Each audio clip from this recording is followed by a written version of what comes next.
Alexander came into the world on a warm summer night in 356 BC in the ancient city of Palatha, capital of the kingdom of Macedon. Though the palace walls were silent from the outside, inside them a sense of anticipation buzzed like low thunder. The birth of a royal child was always significant, but this one felt different even before anyone knew why. His father, King Philip II, was not merely a ruler, he was a fierce strategist, a builder of armies, and a man who had already begun reshaping the political map of Greece. Philip's ambitions stretched farther than Macedon's mountains. He wished to unite the Greek world under his command and push beyond, striking at the heart of the Persian Empire. For a king with dreams etched in iron and smoke, the birth of a son was more than an emotional moment. This was the foundation of a future he had already started constructing. Alexandar's mother, Olympias of Egypt, was a woman of powerful presence, deeply spiritual, strong-willed, and politically sharp. Her lineage traced back to ancient Molossian royalty, a people who believed their blood ran from Achilles himself. Olympias held tight to that legacy, and from the very beginning, she believed her son was destined for greatness beyond ordinary measure. Stories later spread across Greece about signs that supposedly appeared the night Alexander was born. How Philip received news of a victorious battle at the same moment the infant cried out for the first time. How the temple of Artemis at Ephesus burned as if signaling that a force of rare magnitude had arrived in the world. Historians today explain these tales as symbolic storytelling, not literal events, but even if they are only legends, they reveal how deeply people later viewed Alexander's birth as something extraordinary. Within the palace, the newborn prince was wrapped in fine linen, placed gently into Olympias' arms, and introduced to a world already filled with expectations. Macedon was not a peaceful kingdom, far from it. It was a land of warriors, where the sound of marching feet and clashing shields was as normal as the bleating of goats or the songs of shepherds. Power shifted quickly here. Kings were respected, but they were also watched closely. Every decision mattered.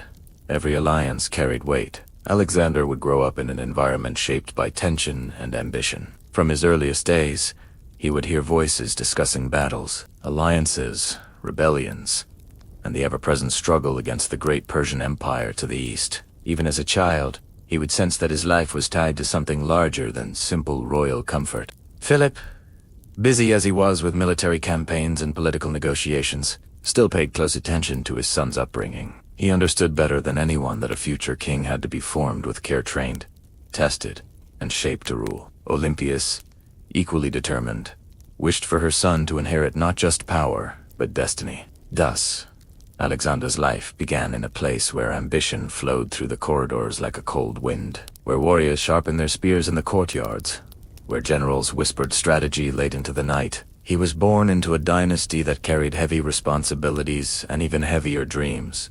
But what no one could fully foresee, not even Philip or Olympias, was that this child would eventually cross deserts, scale mountains, conquer empires, and leave a legacy carved into the memory of the world. In those first quiet weeks of his life, Alexander lay in the safety of the palace, unaware of the expectations already forming around him. He did not know that his name would one day echo across continents, nor that his footsteps would stretch from Greece to the edges of India. For now, he was simply a newborn prince, small, fragile, and peaceful, resting in the arms of a mother who believed he was destined to touch the edges of immortality. And so began the life of Alexander, in the heart of Macedon, under the watchful eyes of a king, a queen, and a kingdom preparing to step into history. Alexander's childhood unfolded within the palace walls of Pella, a place alive with the noise of soldiers training, diplomats arguing, and servants carrying messages from every corner of the kingdom. It was not the sort of childhood filled with carefree play and soft comforts. Instead, it was a childhood shaped by politics, discipline, and constant reminders that he was the son of a king and possibly something more.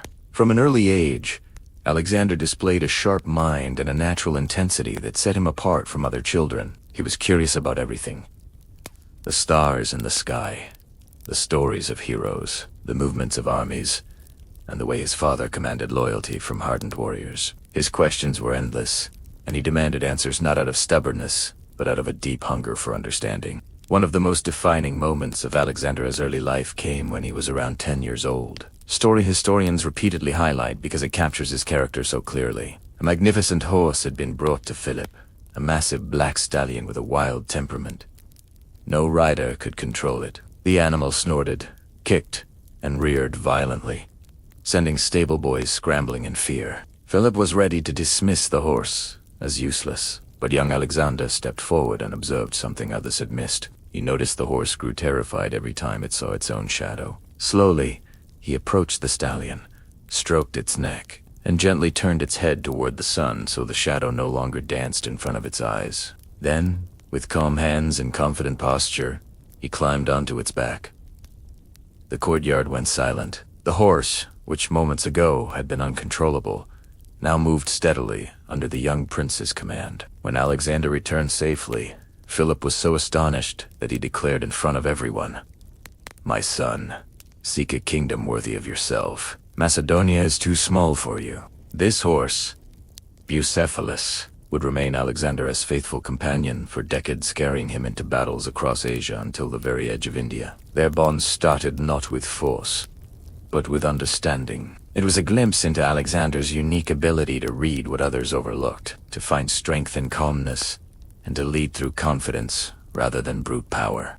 But Alexander's personality was not shaped by gentle experiences alone. Life in a royal court meant constant exposure to tension, hallows, courtiers, shifting alliances, and bitter rivalries. He learned early that trust was a rare and precious thing. Watching Philip navigate the dangerous world of kingship taught him both ambition and caution. He admired his father deeply, especially his courage and tactical brilliance. But he also saw how quickly admiration could turn into resentment among those around the throne. Alexander grew up hearing stories of legendary heroes Achilles, Heracles, and the great warriors of Greek mythology. Olympias fueled these tales, reminding her son that his bloodline was tied to ancient heroes. She believed passionately in Alexander's destiny and often surrounded him with rituals, prayers, and symbols meant to strengthen his sense of purpose. Whether the myths were literal truths or symbolic beliefs mattered little. The important part was how they shaped Alexander's imagination. He came to see the world,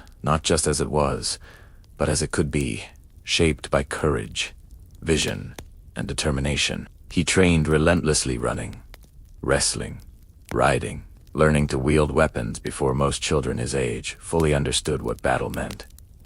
His tutors taught him discipline, his companions in the royal pages taught him loyalty, and watching Philip taught him the harsh realities of leadership. Even as a boy, Alexander was known for a fierce sense of justice. If he saw another child mistreated, he would step in. If he felt someone was being dishonest, he confronted them directly. These qualities earned him both admiration and fear among his peers. He was not cruel, but he did not tolerate weakness in character. By the end of his childhood, Alexander was already showing signs of the leader he would one day become: intelligent, fearless, curious, competitive, emotionally intense, and driven by a desire to achieve greatness, not for personal glory alone, but because he believed it was his destiny. The world around him was preparing to change, and Alexander himself was preparing unknowingly for the vast responsibilities and trials that awaited him. He was still a boy, but the foundations of a conqueror were already set within him, waiting to be awakened by education, experience, and the unfolding of history. When Alexander reached 13, King Philip decided that his son's natural intelligence needed to be shaped by someone who understood not only knowledge, but wisdom. Philip wanted a teacher who could sharpen Alexander's mind as thoroughly as Macedonian training had hardened his body. There was only one person in the Greek world whose reputation made him worthy of such a task: Aristotle of Stagira.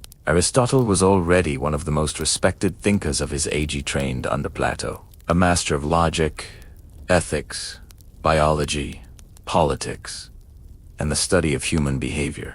Philip personally negotiated with Aristotle, offering support to rebuild the philosopher's hometown in exchange for taking on the education of the young prince. Aristotle agreed, recognizing the extraordinary potential in the boy he had heard so much about. A small retreat was built in Mysa, away from the noise of the palace. It became a peaceful sanctuary where Alexander and a select group of noble youths learned under the shade of trees, walking along stone pathways, listening to Aristotle's calm voice explain how the world truly functioned. This was not an ordia education. It was the shaping of a mind that would one day attempt to connect continents. Aristotle taught Alexander far more than philosophy. Their lessons covered nearly every field of knowledge available at the time. Ethics, how a leader should behave, how virtue shapes character, and why self-control matters. Politics, the structure of states, the responsibilities of a ruler, and how power must be balanced with justice.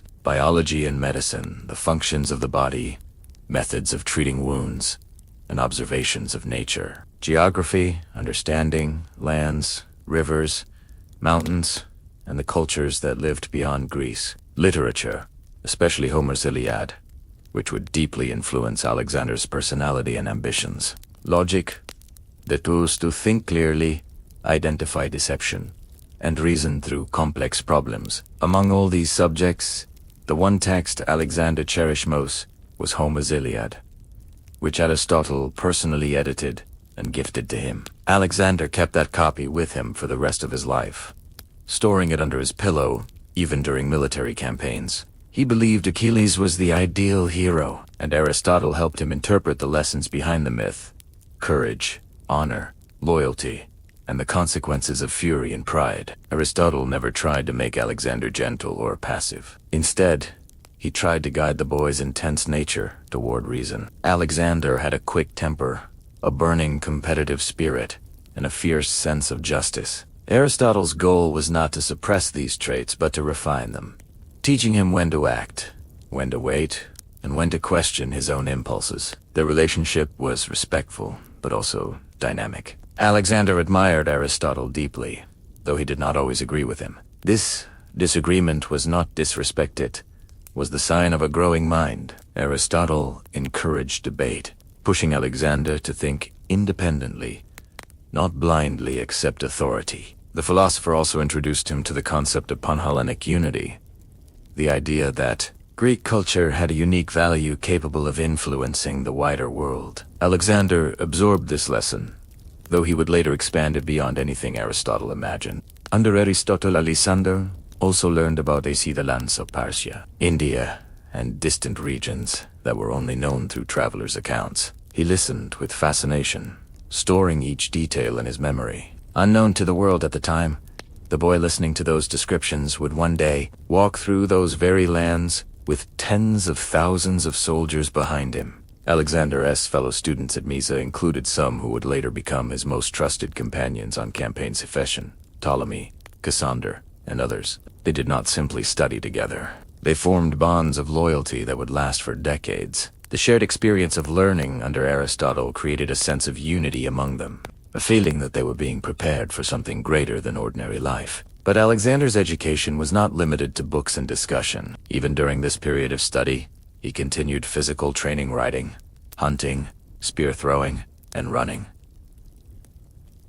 He learned discipline through both mind and body. Aristotelian philosophy taught him how to think, while Macedonian training taught him how to act. By the time Alexander completed his education under Aristotle, he had become a rare blend of warrior and philosopher. He understood not only how to command an army, but also how to govern a kingdom, how to judge disputes, how to speak to crowds, and how to imagine possibilities beyond the horizon. His years with Aristotle prepared him not just for leadership, but for empire. They gave him a worldview large enough to hold the ambitions that were already growing inside him. This education would shape the decisions he made for the rest of his life, from how he treated, conquered peoples, to how he saw himself in relation to history. Soon, he would leave the quiet classrooms of Mysa and step back into a world filled with tension, war, and political storms. Childhood was ending.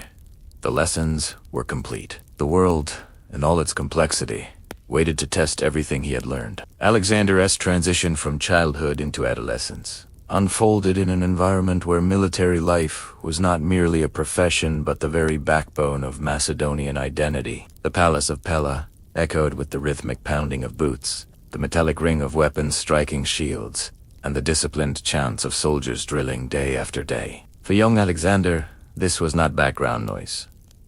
This was the world he was born to inherit. Though still in his early teens, Alexander was already being treated less like a boy and more like a developing commander. Philip II, ever aware of the political dangers, surrounding a royal heir. Believed that greatness was not inherited, it was forehead. If Alexander was to someday rule, he needed to understand the heart of Macedon, its army. So Alexander's military training began with real rigor. He learned to handle weapons of every kind. The long Macedonian sarissa spear that required balance and precision. The short sword meant for close combat. The heavy shield that demanded both strength and endurance. He trained in the Egoschlack discipline, Philip enforced among the royal pages, running long distances in armor, learning formation tactics, and practicing combat both on horseback and on foot. But Alexander did more than train, he watched. He paid close attention to Philip's generals, observing how they positioned troops, how they responded to enemy movements, how discipline could shape an army's success more than raw courage ever could. He studied strategies like other boys learned games. He memorized battlefield formations, siege techniques, and the subtle ways commanders inspired troops under pressure. A significant moment came when Alexander was around 16. Philip departed on a campaign in Thrace, leaving young Alexander as regent of Macedon in his absence. For the first time, the prince bore the full weight of leadership, not as a symbolic role, but with real authority. The test came quickly. A Thracian tribe near the Macedonian border saw Philippus' absence as an opportunity and began to raid nearby towns. Instead of waiting for his father to return, Alexander acted decisively. He gathered the troops, marched out with confidence, and led them into battle. The skirmish was not enormous, but it was dangerous and carried real consequences. Alexander fought courageously at the front lines, showing not just command, but personal bravery where Macedonian kings were expected to be seen. The raid was crushed, the attackers were driven back, and Alexander founded a small military colony in the area to secure the border. He named it Alexandropolis, a symbolic gesture that hinted at the sense of legacy he already held within himself. Philip, upon returning, recognized his son's initiative not with indulgent pride, but with sober respect. Alexander had proven he was more than a prince. He was a leader who could make decisions under pressure. This success, combined with his earlier mastery of Bucephalus, further solidified his reputation among nobles and soldiers alike. But adolescence was not without hardship. Alexander's relationship with Philip was increasingly complicated. He admired his father's tactical genius and political skill, but he also struggled with Philip, this expanding circle of wives and allies, especially when those alliances threatened Alexander's claim to the throne. Tensions grew between Olympias and Philip, and Alexander often found himself caught in the middle. These tensions would deepen in the years to come, shaping his emotional world as much as his military one. Despite these personal struggles, Alexander's military aptitude continued to flourish. Philip began allowing him to accompany the army on more significant campaigns, not merely as an observer but as an active part of planning and execution. Alexander was present when Philip waged war against the Greek city, learning firsthand how diplomacy and warfare intertwined.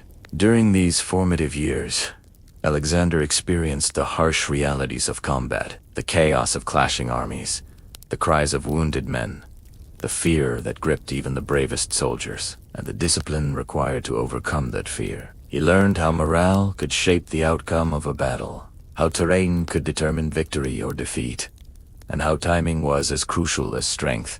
By the end of his teenage years, Alexander had become a formidable military presence.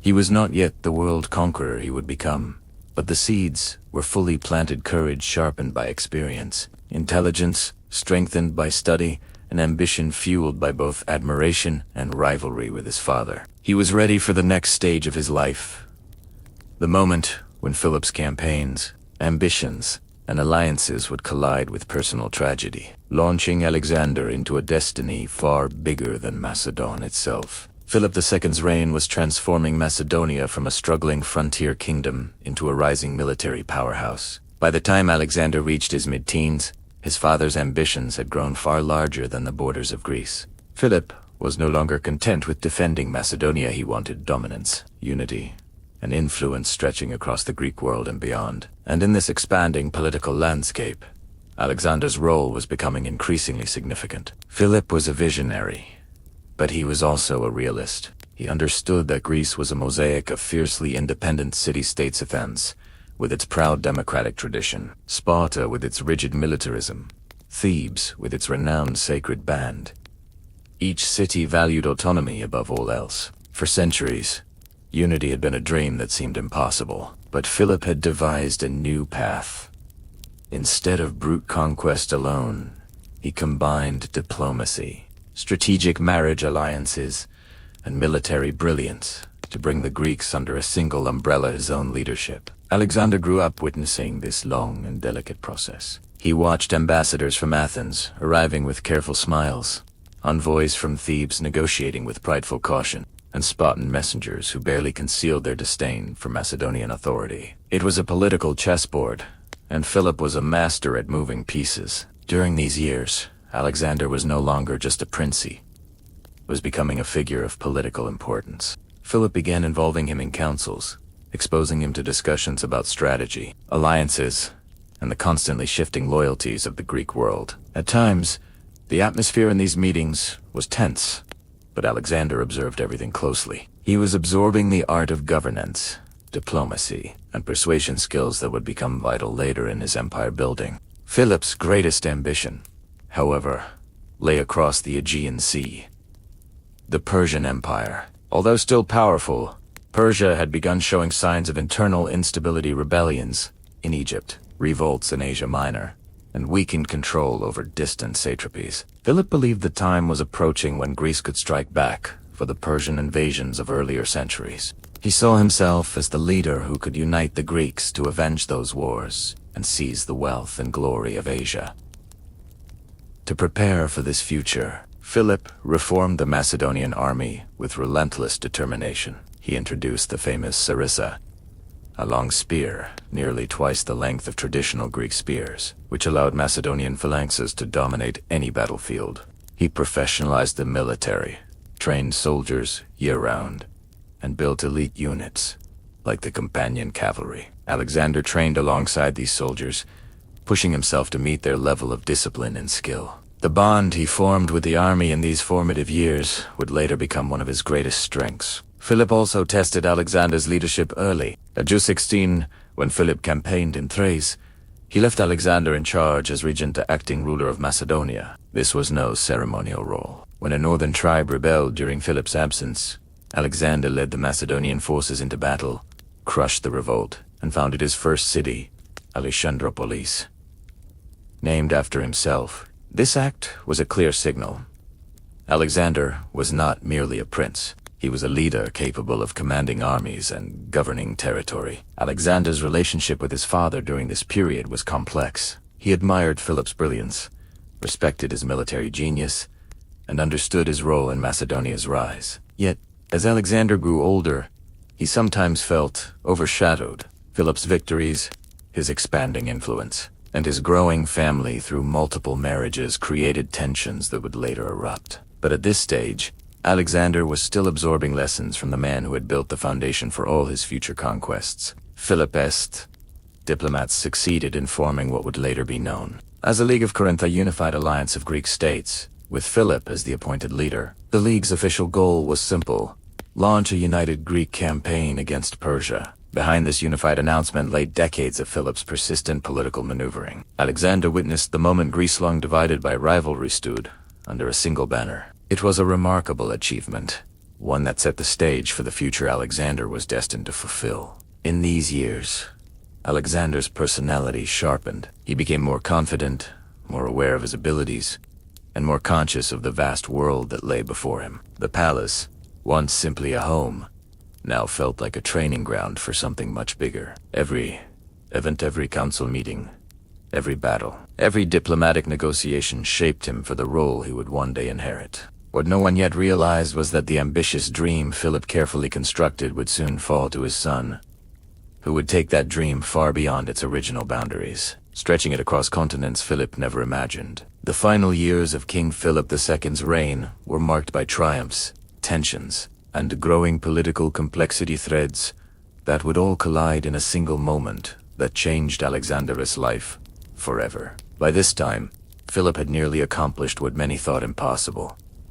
He had unified most of Greece under Macedonian leadership. He was preparing for a grand military campaign against Persia, the greatest power of the age. Yet behind the glory, Trouble simmered beneath the surface within the palace, within Philip's family, and among the powerful nobles who surrounded the throne. Alexander, now in his late teens, had already proven himself in battle. He had commanded troops, negotiated with Greek cities, and acted as regent in Philip's absence. Still, tension grew between father and son. Philip had recently married a new Macedonian noblewoman, Cleopatra Eurydice, which created political pressure around succession. Some factions began whispering that Macedonia needed a pure Macedonian heir, not the son of an epirote.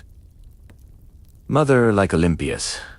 Those whispers shook the royal family. Olympias felt threatened and angry, feeling her position slipping as Philip's political alliances shifted. Alexander, too, sensed the danger. Although he deeply respected his father, he also felt the sting of uncertainty, especially after a notorious incident at a royal banquet, where a drunken general insulted Alexander's legitimacy, implying that Philip's new marriage would produce a more worthy successor. Alexander erupted in anger. Philip tried to intervene, stumbled drunk, and nearly injured his own son. The hall fell silent, the air thick with shock. It was a family fracture witnessed by many. 4 months afterward, Alexander distanced himself, even briefly leaving Macedon. Eventually, father and son reconciled diplomatically. Both understood the importance of unity, but the bonds of trust had been weakened. Despite internal tensions, Philip pushed forward with preparations for his Persian campaign. Delegations came and went, generals made plans,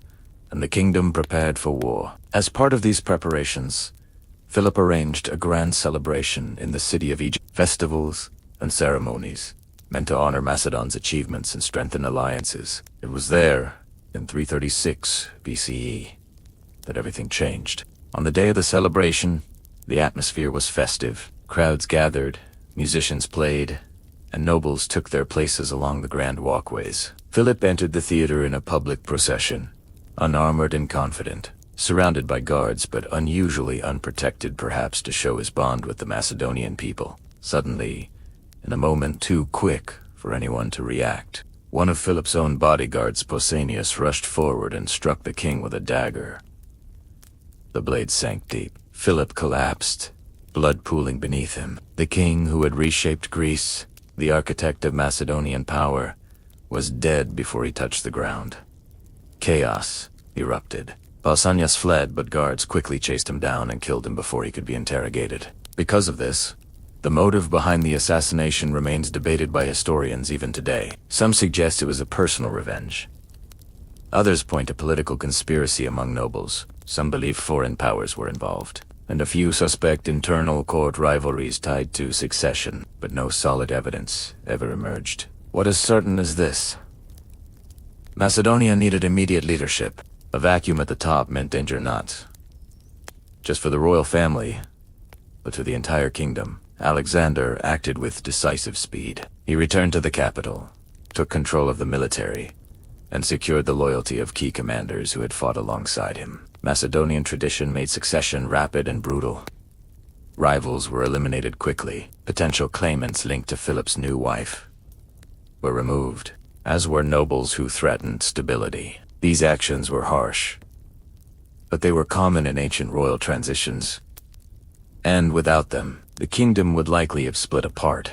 Then, in a meeting with the army, the soldiers raised their spears and proclaimed Alexander as king of Macedon, successor to Philip, master of Greece, and commander of the coming war against Persia. He was just 20 years old. Despite grief for his father, despite political uncertainty, Alexander stepped into power with calm resolve. His entire life had prepared him for this moment: his education, his training, his victories, his hardships. Now, the world no longer saw him as the prince with potential. He was the king who would determine the future of Greece and reshape the world far beyond it. The throne was his, but the challenges were only just beginning. After ascending the throne of Macedonia, Alexander faced a kingdom still pulsing with tension and uncertainty. Though he had inherited power from his father, that inheritance came with immense challenges. The Greek city-states Athens, Thebes, and others were proud, fiercely independent, and wary of Macedonian influence.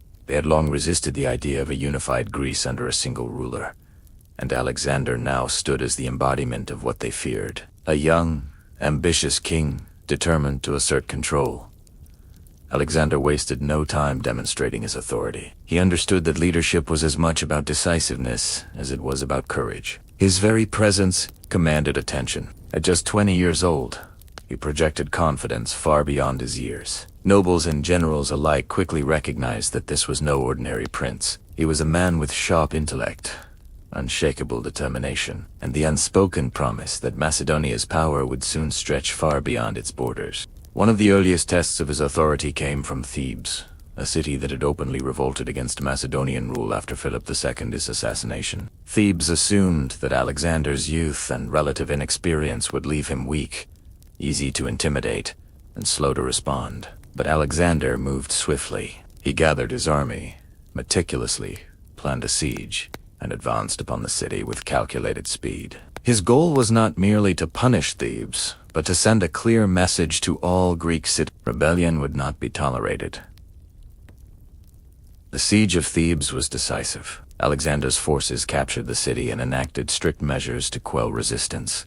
The city was partially destroyed, and thousands were killed or enslaved. Alexander, however, balanced this severity with strategic mercy. He spared certain temples and allowed some citizens to remain, demonstrating that while defiance was dangerous, loyalty could be rewarded. This blend of firmness and pragmatism would become a hallmark of his leadership throughout his campaigns. Word of Thebes' fall spread quickly across Greece. Other city-states realized that Alexander possessed the rare combination of youthful energy, tactical brilliance, and ruthless decisiveness. Athens, which had been considering open defiance, reconsidered its position and chose cautious diplomacy over confrontation. In just a few months, Alexander had solidified his authority over Greece, not through endless debate or negotiation, but through swift, carefully measured action that showcased his skill as a military strategist and a ruler. Alexander's approach was more than mere force. It reflected a deep understanding of human nature and politics.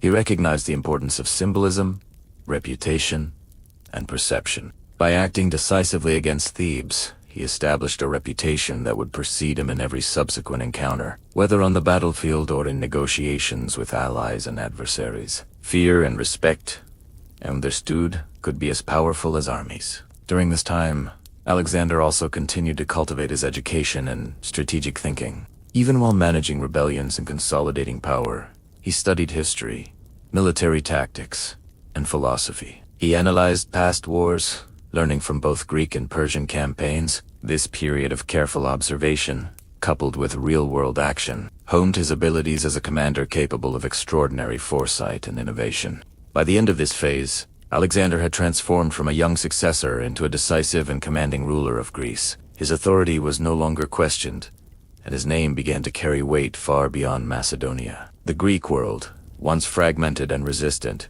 was now cautiously unified under a king whose combination of intellect, courage, and strategic acumen promised not just survival for his kingdom, but expansion into lands yet unconquered. This consolidation of power in Greece marked a pivotal moment in Alexander's life. It was the foundation upon which he would build his campaigns against the Persian Empire, demonstrating that before a conqueror could extend his reach abroad, he first needed to secure authority at home. Alexander's early actions.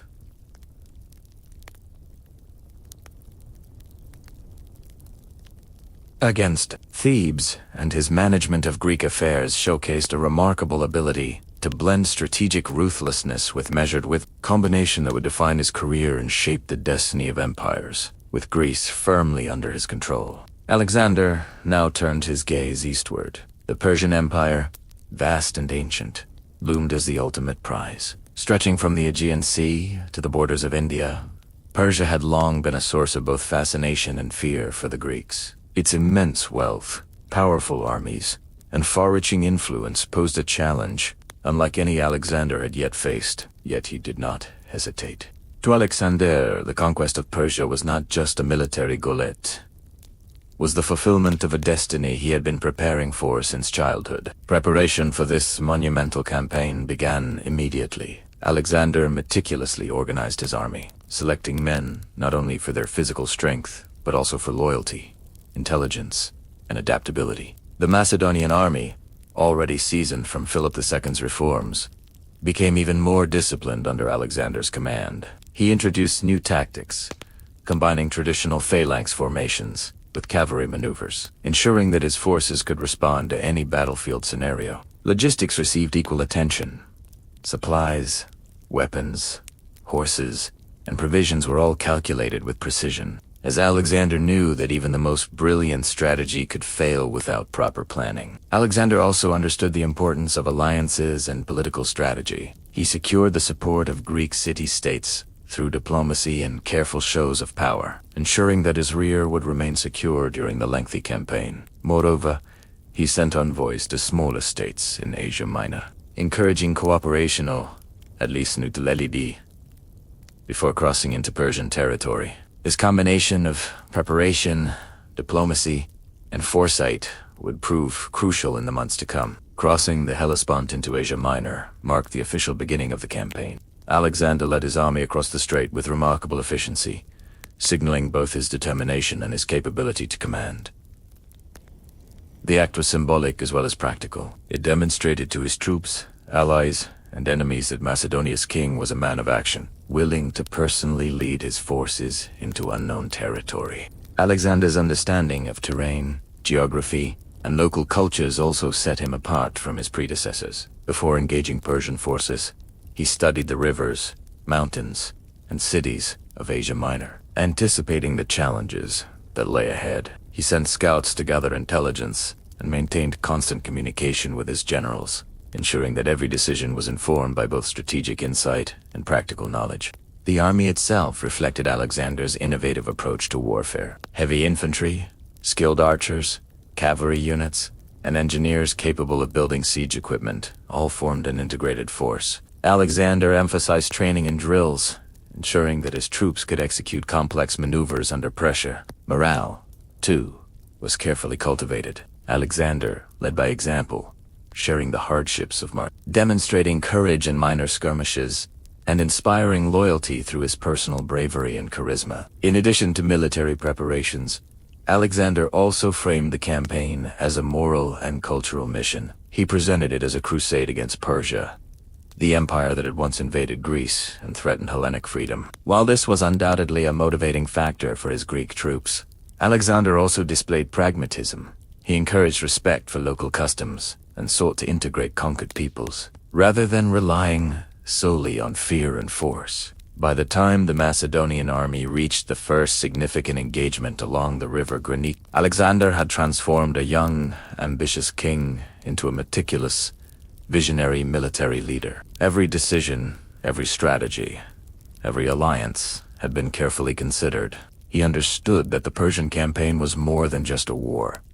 It was a test of his leadership, intellect, and destiny. The stage was now set. The Persian forces, led by local satraps and seasoned generals, awaited him along the riverbanks. Alexander's troops, trained, disciplined, and inspired, stood ready to march into history. The first battle would not only test their courage, but also mark the beginning of an empire-spanning journey that would change the course of the ancient world forever. After crossing into Asia Minor, Alexander moved with remarkable speed and precision, displaying a combination of audacity and strategic foresight that would define his campaigns. The region was a patchwork of Persian satrapies, fortified cities, and local populations who had lived under Persian rule for generations. Each city and stronghold posed its own challenges.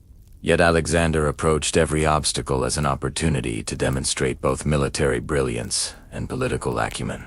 The first significant engagement came at the river Granicus, where Alexander faced a well-prepared Persian force. This battle tested not only his tactical skills, but also the loyalty and discipline of his army. Alexander personally led the companion cavalry in a decisive charge, breaking through the Persian lines and turning the tide of the battle. The victory was swift, yet devastating, sending a clear message to other regions. Alexander was a commander of exceptional ability, and resistance would come at a steep cost. Following the Granicus victory, Alexander advanced along the western coast of Asia Minor, targeting cities that remained loyal to Persia. One of the earliest examples of his ingenuity was the siege of Halicarnassus, a city fortified by both walls and natural terrain. Unlike conventional leaders who relied solely on brute force, Alexander combined engineering expertise, psychological tactics, and coordination with his fleet. Siege towers, catapults, and deceptive maneuvers forced the defenders into retreat, allowing Alexander to capture the city with minimal Macedonian casualties. Halicarnassus fell not merely to arms, but to Alexander's methodical preparation and calculated risk-taking. Throughout these campaigns, Alexander also demonstrated remarkable diplomacy. He often spared cities that surrendered voluntarily, integrating local leaders into his administration rather than destroying them. By doing so, he secured loyalty and maintained the economic stability of newly conquered territories. He understood that conquering an empire was not solely about defeating armies, it was about controlling minds, hearts, and resources. His ability to blend military strategy with political foresight set him apart from previous conquerors. Alexander's army also benefited from careful logistical planning. He ensured supplies, reinforcements, and communication lines were maintained across hundreds of miles of unfamiliar terrain. This attention to detail allowed his forces to move rapidly, striking Persian garrisons before they could consolidate or receive aid. Local intelligence networks and scouts provided critical information about enemy movements, terrain, and morale, enabling Alexander to make split-second decisions that often determined the outcome of engagements. By the end of this phase, almost the entirety of Asia Minor had acknowledged Alexander's authority. Cities that once confidently pledged loyalty to Persia now sought terms with him, impressed by his victories, impressed by his discipline, and cautious of his growing reputation. His blend of audacity, tactical genius, and political savvy transformed the landscape, turning a region that had long been controlled by a vast empire into a series of allies and subdued territories ready for further conquest.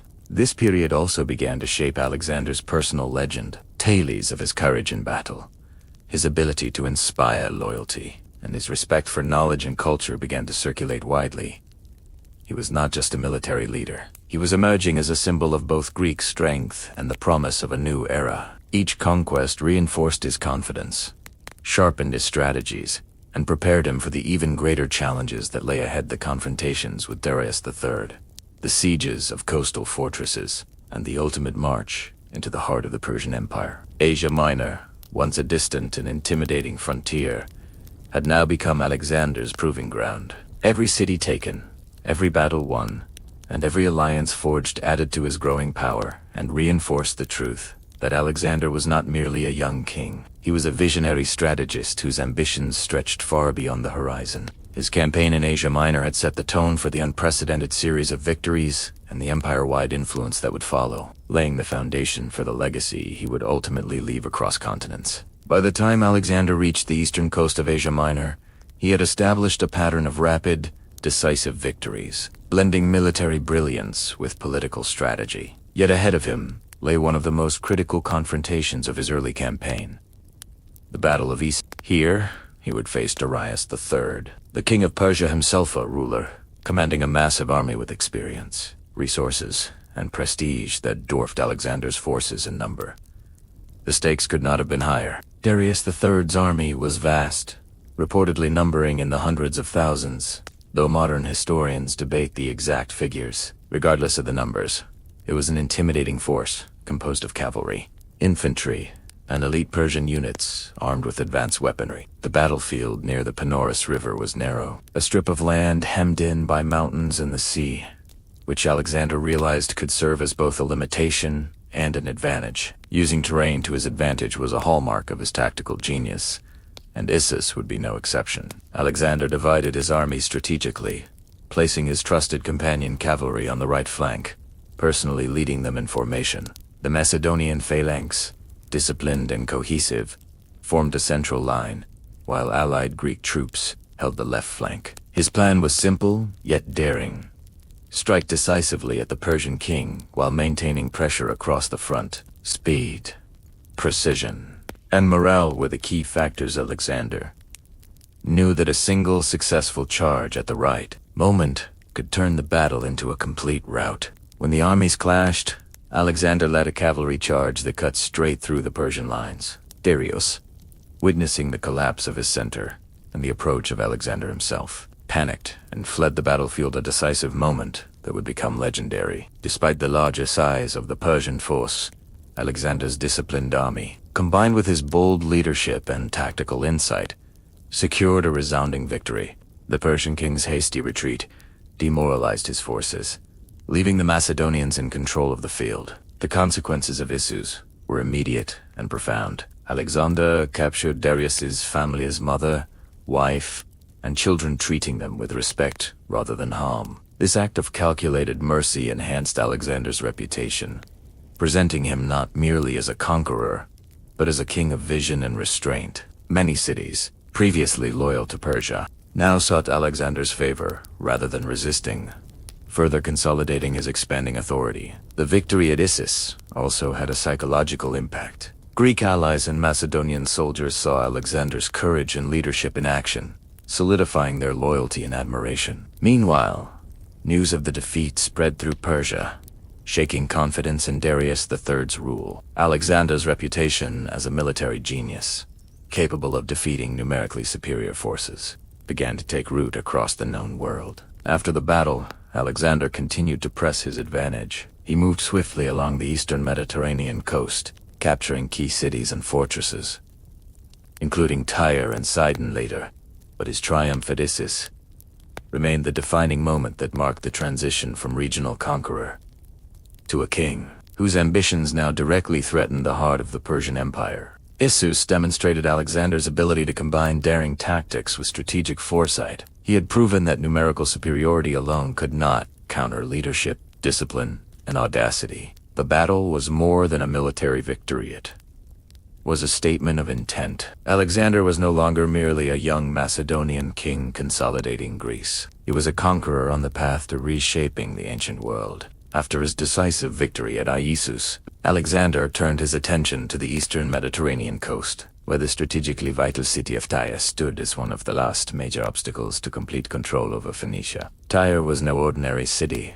It was a fortified island city, surrounded by walls that rose directly from the sea, making conventional siege tactics nearly impossible. Its harbors, merchants, and naval strength made it a center of commerce and a Persian ally, but also a formidable challenge. Alexander understood that taking Tyre would require ingenuity as much as brute force. Unlike most commanders who might have bypassed an island fortress, he was determined to capture it not only for strategic reasons, but also to maintain the momentum of his campaign and to demonstrate that no challenge was insurmountable. He surveyed the city, studied the tides, and consulted engineers and architects, realizing that conventional assault tactics would fail against such natural and man-made defenses. The solution came in the form of an audacious engineering feat. Alexander ordered the construction of a massive causeway, a raised road of stone and timber extending from the mainland to the island itself. Thousands of workers labored tirelessly under his supervision,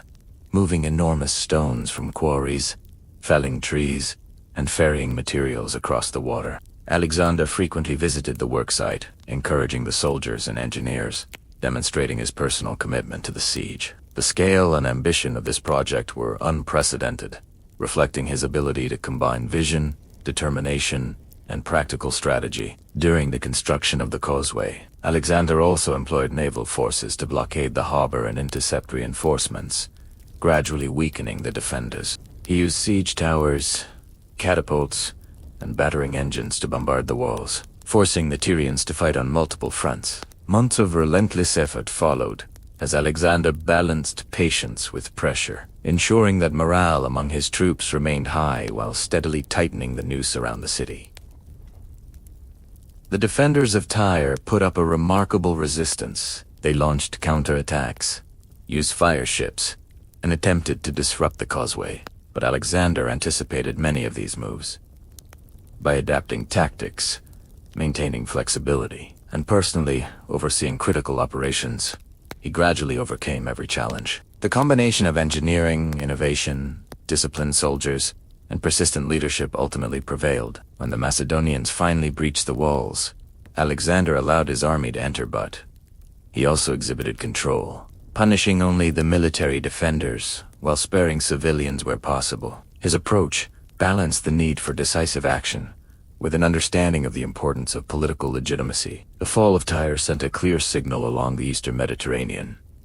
Alexander's campaign was unstoppable, and cities that resisted faced both strategic brilliance and the risk of total defeat. The Tyre siege cemented Alexander's reputation as a commander who could solve problems that others deemed impossible. It also demonstrated his willingness to combine intellect, innovation, and sheer determination to achieve objectives. Beyond the military victory, the conquest of Tyre secured a critical foothold along the Mediterranean coast, ensured control over vital trade routes, and strengthened alliances that would support his continued march toward the heart of the Persian Empire. This episode exemplified a recurring theme in Alexander's campaigns: audacity, preparation, and adaptability. Where others saw an insurmountable barrier, he saw an opportunity to demonstrate leadership, test ingenuity, and expand his influence. Tyre was more than a city.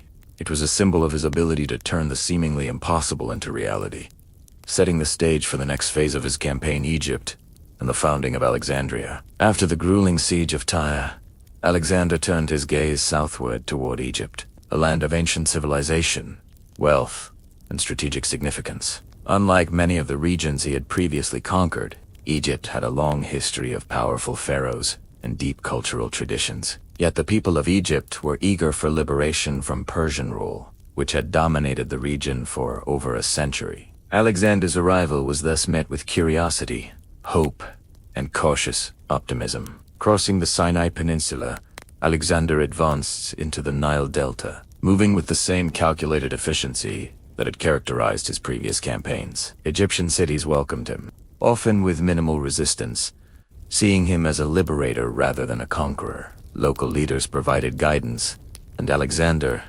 understanding the importance of diplomacy alongside military might, treated them with respect and tact. He understood that Egypt's support would be crucial for consolidating his control over the eastern Mediterranean and for planning further campaigns into Asia.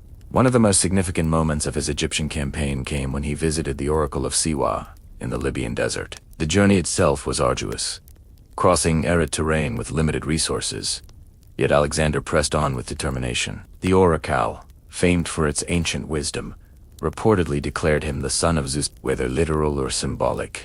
This proclamation strengthened Alexander's belief in his divine destiny and further elevated his status among his followers. It was a turning point, merging personal ambition with the religious and cultural landscape of the lands he intended to rule. During his stay in Egypt, Alexander founded the city of Alexandria on the Mediterranean coast. Its location was meticulously chosen, near the Nile Delta, with access to the sea for trade, defense, and naval operations. Alexandria was conceived as a hub of commerce, culture, and Nalaga city that would not only serve as a military and administrative center but also as a beacon of Hellenistic civilization. Alexander oversaw the city's planning, emphasizing harbors, streets, and public spaces, laying the groundwork for a metropolis that would endure for millennia. Alexander's time in Egypt also reinforced his ability to blend conquest with respect for local traditions. He visited temples, engaged with priests, and learned about Egyptian religious practices. By honoring local beliefs, he strengthened loyalty and reduced resistance. His approach was pragmatic and politically astute. Conquest without integration could breed rebellion, but strategic respect and inclusion ensured stability and collaboration. By the conclusion of his Egyptian campaign, Alexander had achieved multiple objectives. He secured one of the richest and most strategically significant regions of the ancient world, bolstered his army's morale with minimal bloodshed, and established a lasting symbol of his vision through Alexandria. The city would become a center of Hellenistic culture, science, and trade, embodying Alexander's ambition to merge Greek and local traditions. Alexander's successful campaign in Egypt was more than a military triumph. It was a demonstration of his genius in governance, diplomacy, and cultural integration. It showed that conquest was not merely about victory on the battlefield, but also about winning the hearts and minds of people, establishing institutions, and leaving a legacy that would endure beyond his lifetime. With Egypt secured and Alexandria founded, Alexander now faced the core of the Persian Empire itself, ready for confrontations that would define his career and alter the course of history. After consolidating his control over Egypt and the eastern Mediterranean, Alexander pressed deeper into the heart of the Persian Empire. His next major challenge was confronting Darius III once again, this time on open terrain, near the plains of Gaugamela, in what is now northern Iraq. The stakes could not have been higher. A victory here would not only break the backbone of Persian resistance, but also establish Alexander as the dominant power in the ancient world. Darius III had assembled a massive army, reportedly numbering in the hundreds of thousands, including cavalry, infantry, chariots, and war elephants. The Persian king sought to overwhelm Alexander with sheer numbers, confident that the narrow terrain of the plain would allow him to envelop the Macedonians. Yet Alexander, ever the tactician, analyzed the battlefield with precision. He positioned his forces to maximize flexibility, concentrating strength on critical points while using speed, discipline, and coordination to offset the numerical disadvantage. The battle began with a series of maneuvers designed to probe the Persian lines. Alexander's phalanx held the center, unyielding and disciplined, while his companion cavalry prepared for a decisive strike on the Persian flank. He personally led the charge at the right moment, exploiting weaknesses in the enemy formation and targeting Darius himself. The Persian king, seeing his forces falter and fearing capture, fled the battlefield, a repetition of his panic but with even greater consequences this time. The Macedonian victory at Gaugamela was overwhelming. Persian forces scattered, and many commanders were captured or killed. The defeat marked the effective collapse of organized Persian military resistance, opening the way for Alexander to advance into the empire's key cities, Babylon, Susa, and ultimately Persepolis. The ceremonial capital would all soon fall into his hands. Alexander's approach during this campaign was notable not only for military brilliance, but also for psychological strategy. By targeting Darius and ensuring the king's retreat became a visible symbol of Macedonian superiority, Alexander demoralized enemy troops and encouraged cities to surrender without prolonged resistance. He understood that wars were won not only through combat but also through perception, morale, and the careful orchestration of fear and respect. The aftermath of Gaugamela saw Alexander moving quickly to secure administrative and political control. He treated captured territories with strategic pragmatism. Loyal officials were often retained, wealth was preserved or redistributed, and local customs were respected to maintain stability. His conquest was not merely a military campaign. It was the creation of an empire that combined power, governance, and cultural integration. Gaugamela represented the culmination of years of preparation, strategy, and leadership. Alexander had faced a numerically superior and well-equipped opponent. Yet through ingenuity, courage, and relentless determination, he had achieved a victory that would resonate throughout history. The Persian Empire, once considered invincible, now lay vulnerable under his command. With Darius fleeing eastward and the heart of Persia exposed, Alexander was poised to march on the empire's capitals. His victories in battle, combined with political acumen and respect for local traditions, established him as a conqueror. Unlike any before, a young king whose ambition, intelligence, and audacity were reshaping the known world. Following his monumental victory at Gaugamela, Alexander advanced rapidly into the core of the Persian Empire, moving toward the great cities that had long symbolized Persian power: Babylon, Susa, and Persepolis. These were not mere military objectives, they were centers of administration, culture, and wealth, each representing the heart of an empire that stretched across continents. Capturing them would cement Alexander's status as the master of Persia and signal a profound shift in world history. The first major city to fall was Babylon, renowned for its grandeur, canals, and walls. Alexander entered the city peacefully, as many of its inhabitants had already abandoned resistance in the wake of Gaugamela. He was careful to present himself not as a marauder but as a legitimate ruler, respecting local customs and religion. Temples were preserved, officials retained, and the city's prosperity left largely intact. Alexander understood that conquering a city required more than military might. It required winning the loyalty of its people. His careful administration in Babylon became a model for how he would govern the vast territories that now lay under his control. Next, Alexander moved on to Susa, a city famous for its immense wealth and royal palaces. Here, he encountered Persian treasures amassed over generations. Alexander distributed much of this wealth among his troops, ensuring their loyalty, while also using it to secure alliances with local leaders. By rewarding his army and integrating local elites into governance, he strengthened both his military and political foundations. Susa became an important administrative hub, where Alexander could consolidate power and plan further campaigns. Finally, he turned his attention to Persepolis, the ceremonial capital of the Persian kings. The city symbolized the empire's glory and prestige, and its capture would be the ultimate statement of Alexander's conquest. The Macedonian army entered Persepolis in a combination of awe and strategy. Alexander allowed his troops to loot selectively, but he also took measures to preserve the city's monumental architecture.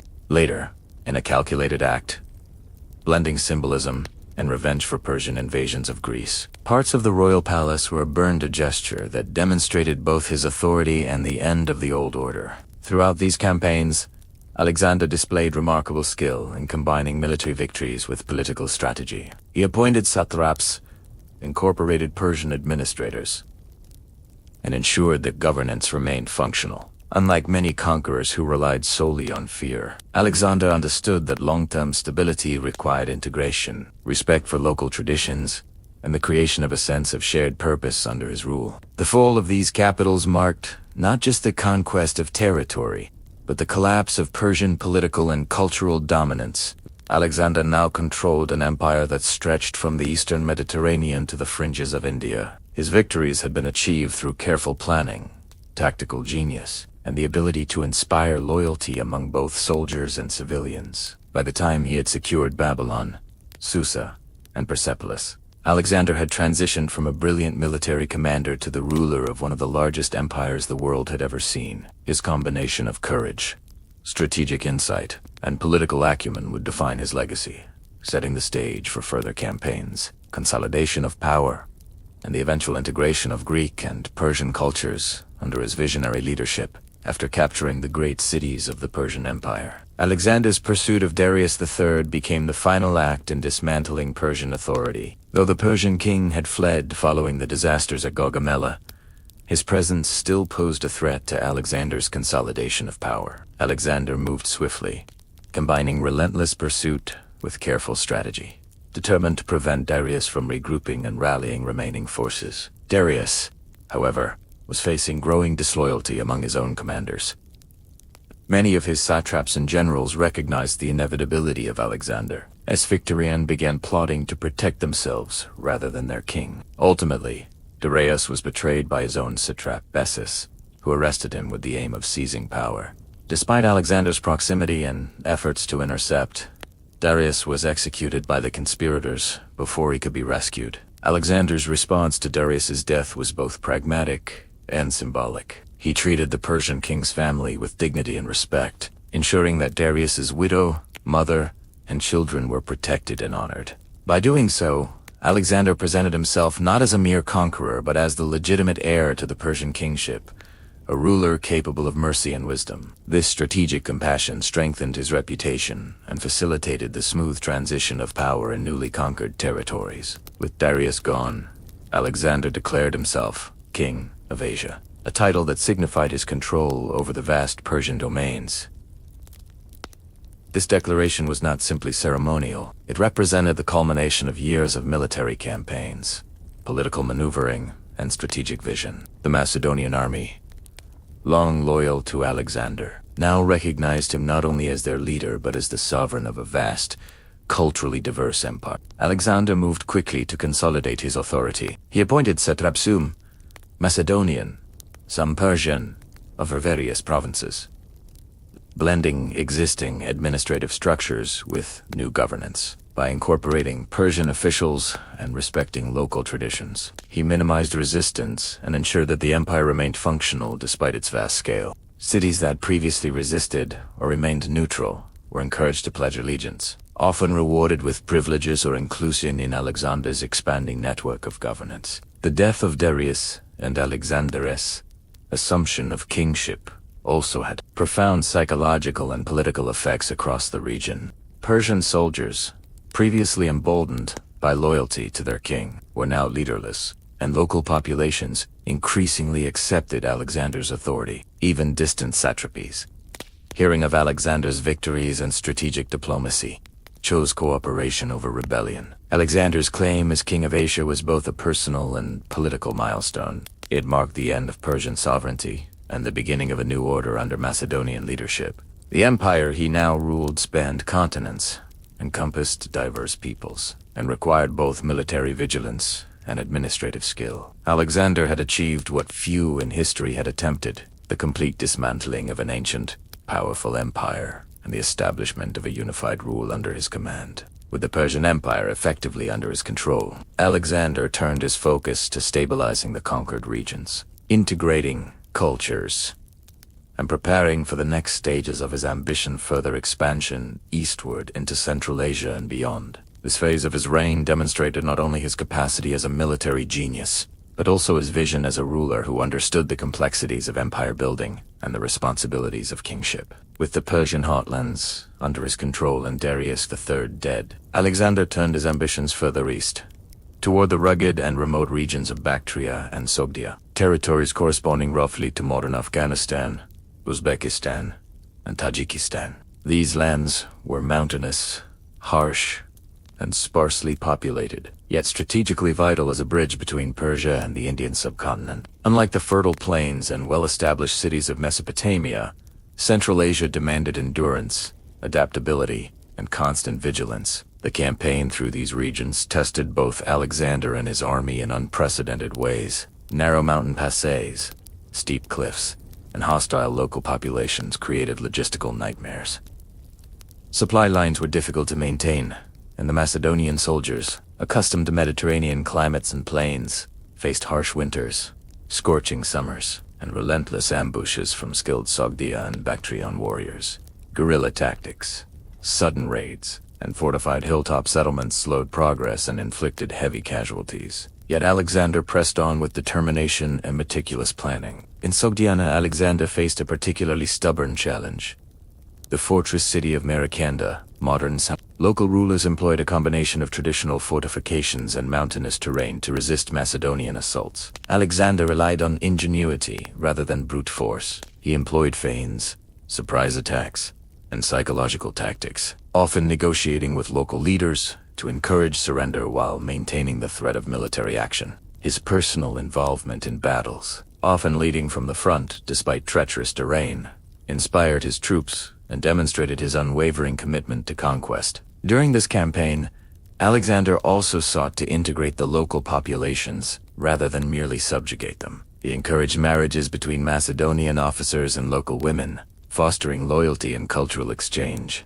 One of the most notable examples was his marriage to Roxana, the daughter of a Bactrian noble. This union symbolized both political alliance and the merging of cultures, a recurring theme in Alexander's approach to the Central Asian campaign was grueling, pushing Alexander's army to the limits of endurance. Harsh weather, supply shortages, and continuous combat tested morale. Yet the Macedonians followed Alexander with loyalty born from respect and awe. They witnessed firsthand his courage in battle, his strategic brilliance, and his ability to adapt quickly to unpredictable challenges. By the conclusion of these campaigns, Alexander had not only subdued some of the most remote and difficult regions of his empire, but had also established administrative structures to govern them. Satraps were appointed, garrisons installed, and local leaders incorporated into the system. Through a combination of military skill, cultural integration, and strategic marriages, Alexander ensured that Central Asia would remain a part of his expanding empire.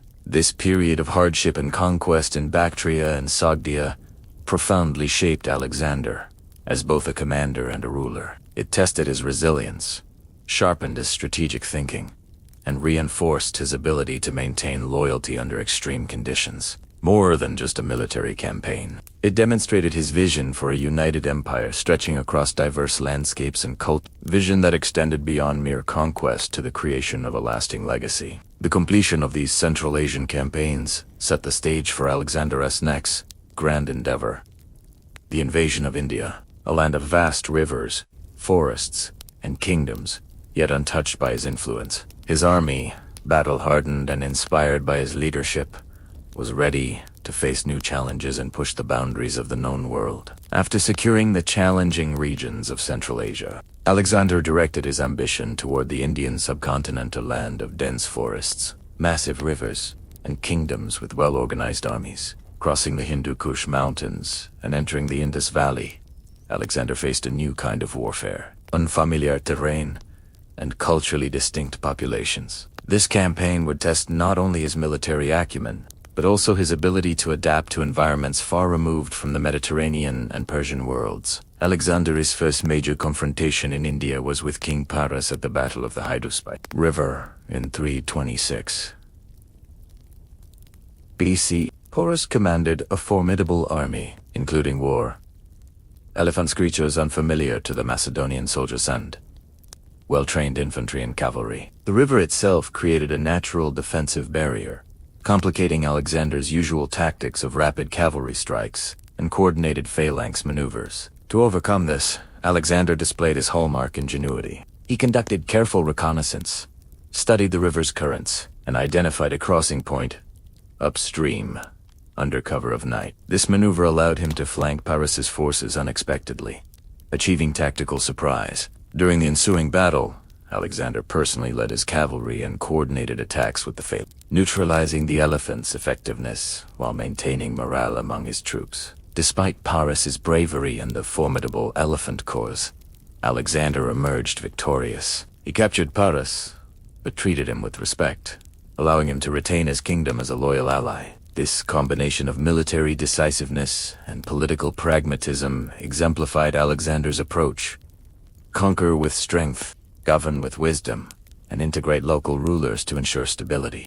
The Indian campaign exposed Alexander's army to new challenges beyond conventional warfare: monsoon rains, unfamiliar diseases, and exhaustion from long marches through dense forests and across rivers tested the limits of his soldiers. Despite these hardships, Alexander pressed forward, determined to reach the easternmost boundaries of the known world. His vision extended not only to conquest but to exploration, cultural exchange, and the spread of Hellenistic ideas across diverse territories. During this campaign, Alexander encouraged interactions between his Macedonian and Greek soldiers and local populations. Cultural exchange, marriages, and the incorporation of local practices into administration became part of his strategy to maintain loyalty and manage an empire that spanned continents. Eventually, the army, worn and longing for home after years of continuous campaigns, reached the Bisrivada, easternmost point of Alexander's advance. Here, faced with exhaustion, monsoon challenges, and the reluctance of his troops to march further into unknown lands, Alexander made the pragmatic decision to halt further eastward expansion. While ambitious, he recognized the limits imposed by logistics, morale, and geography, illustrating a rare moment of restraint in his otherwise relentless pursuit of conquest. The Indian campaign solidified Alexander's reputation as a conqueror who could overcome not just armies, but environmental, logistical, and cultural challenges. His victories against powerful kings like Paras, and his ability to integrate and respect local leadership, demonstrated his strategic versatility and political insight. By the time he turned westward, Alexander had created an empire that stretched from Greece to the Indian subcontinent, a feat unparalleled in ancient history. This expedition into India not only expanded his territorial control, but also enriched his knowledge of distant lands, peoples, and cultures. It laid the groundwork for trade, exploration, and cultural fusion that would define the Hellenistic era. Alexander's campaign in India represented the zenith of his ambition, pushing the boundaries of the known world and leaving a legacy of audacious exploration and unprecedented empire. After his eastward campaign into India, Alexander turned his attention to consolidating the vast territories he had already conquered. His empire now spanned from Greece in the west to the Indus River in the east, encompassing diverse cultures, languages, and traditions. Governing such an enormous and varied empire posed challenges far different from those of battlefield conquest, requiring diplomacy, administrative skill, and cultural sensitivity. Alexander implemented a series of strategies to maintain stability across the former Persian territories. He retained many of the existing Persian administrative structures, including satraps and local officials, while placing trusted Macedonian or Greek officers in key positions to ensure loyalty. This dual system allowed him to govern efficiently while respecting local traditions, reducing the likelihood of rebellion. To strengthen bonds between his Macedonian Greek forces and local populations, Alexander encouraged cultural integration. He adopted certain Persian customs, including wearing Persian-style robes at court and incorporating Persian ceremonial practices. Moreover, he arranged marriages between his officers and daughters of Persian nobility, a policy that both secured loyalty and symbolically merged the Macedonian and Persian elite. His own marriage to Statera II, a Persian princess and daughter of Darius III, further emphasized this integration. Alexander also focused on infrastructure and economic stability. He improved roads, established garrison towns, and promoted trade throughout the empire. By ensuring the flow of goods, wealth, and information, he strengthened both military logistics and civil administration. Cities like Babylon, Susa, and Persepolis were revitalized under his supervision, becoming centers of governance, commerce, and culture. However, consolidating such an empire was not without resistance. Some local governors and former Persian generals resented Macedonian dominance and attempted rebellions. Alexander responded decisively, using a combination of military force and political negotiation. Loyal satraps were rewarded, rebels punished, and in many cases, Alexander chose to co-opt former adversaries rather than destroy them entirely. This approach minimized long-term resentment and allowed him to maintain control over a sprawling, culturally diverse territory. Alexander also maintained strong communication with the Greek cities back home. Though he had left Macedonia in capable hands, he ensured that Greek allies remained loyal, emphasizing his dual identity as both a Macedonian king and the ruler of a vast, multicultural empire. By balancing Greek traditions with Persian and local customs, he created a system of governance that was flexible yet effective, a testament to his vision of a united empire. During this period, Alexander increasingly assumed a divine and symbolic status among his subjects. Coins, inscriptions, and public ceremonies emphasized his authority, while also reinforcing the idea that he was a unifying figure bridging East and West. His policies reflected both pragmatism and ambition. He sought not only to rule but to leave a lasting legacy that would endure beyond his lifetime. Through these efforts, Alexander transformed the conquered Persian territories into a cohesive empire, capable of withstanding internal and external challenges.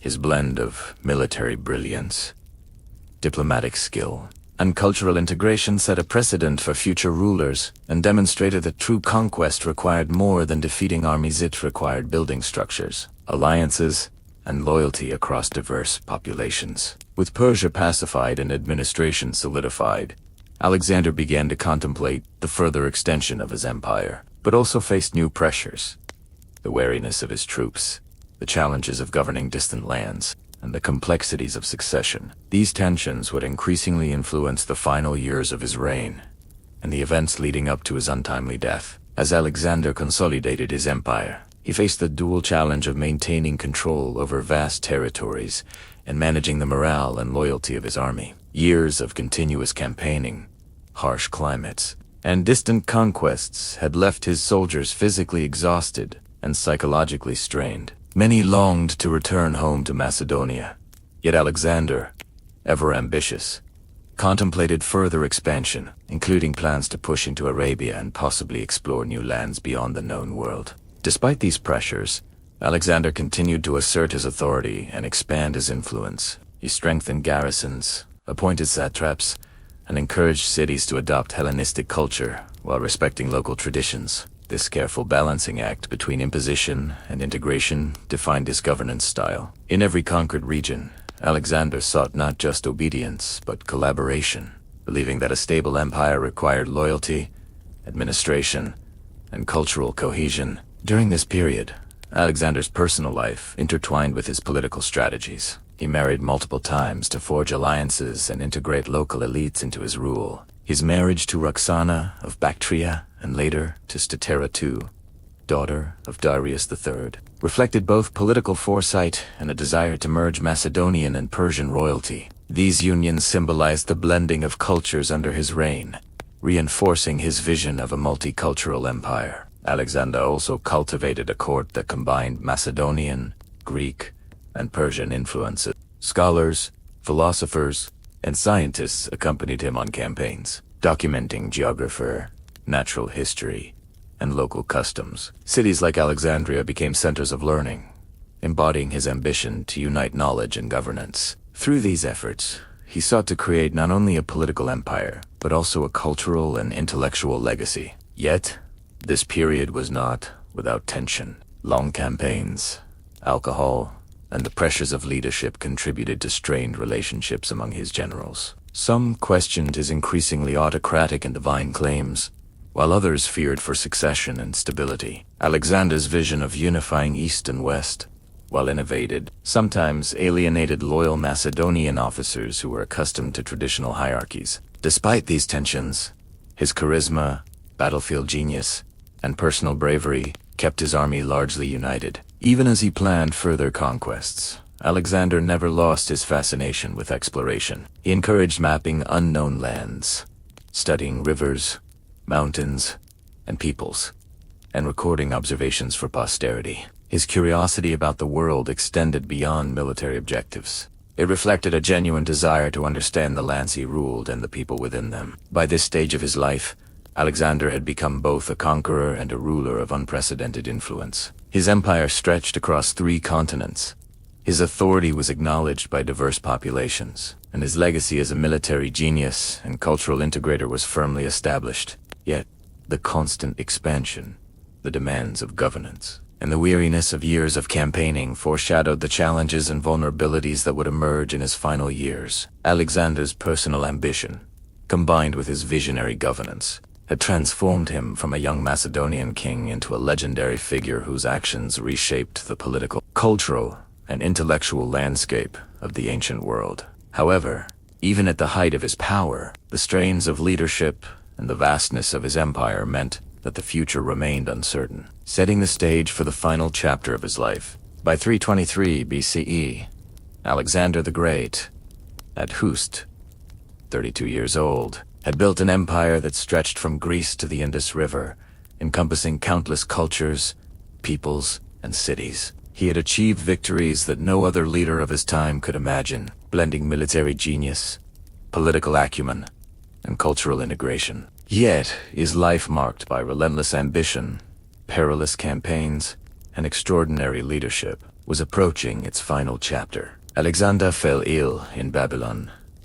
After a series of exhausting campaigns, a life consumed by constant warfare, travel, and political maneuvering. Ancient sources suggest that fever, possibly caused by malaria, typhoid, or other illnesses common in the region, ultimately claimed his life. His body, however, remained a subject of reverence and mystery, reflecting the profound impact he had made on the world. Even in death, Alexander's influence was immense. On his deathbed, he reportedly contemplated the future of his empire, leaving the cryptic instruction, "To the strongest." This statement highlighted both the vastness of the territories he controlled and the absence of a clear succession plan. His untimely death created a power vacuum, triggering conflicts among his generals, known as the Diadochi, who divided the empire into competing realms. Macedonia, Egypt, and the eastern provinces eventually became separate Hellenistic kingdoms. Yet Alexander's vision continued to shape political, cultural, and intellectual developments for centuries. Alexander's body was embalmed and placed in a golden sarcophagus, eventually transported to Alexandria, the city he had founded in Egypt, which became a symbolic center of his legacy. His death marked not only the end of a remarkable life, but also the beginning of a new era. The Hellenistic period, characterized by the spread of Greek culture, language, art, and science across the vast territories he had conquered. His legacy extended far beyond territorial conquest.